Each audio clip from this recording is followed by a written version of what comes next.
Ito na yung bagoong alamang. Naka-ferment na. Pwede nang igisa. Ayan, ginisa na natin yung bawang. Lagyan na natin yung bagoong. Pwede na ilagay yung bagoong kasi parang tuyo na eh.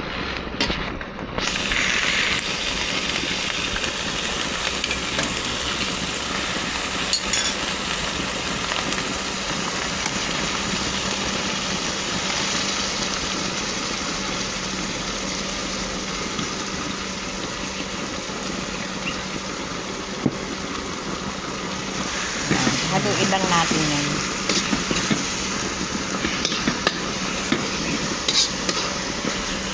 Yan, lutuin lang natin hanggang sa maluto. Yung wala ng tubig, parang mantika na lang ang nakakatat. Pakita ko sa inyo din mamaya. Ayan, luto na yung ating homemade bagoong. Napakabango at napakasarap.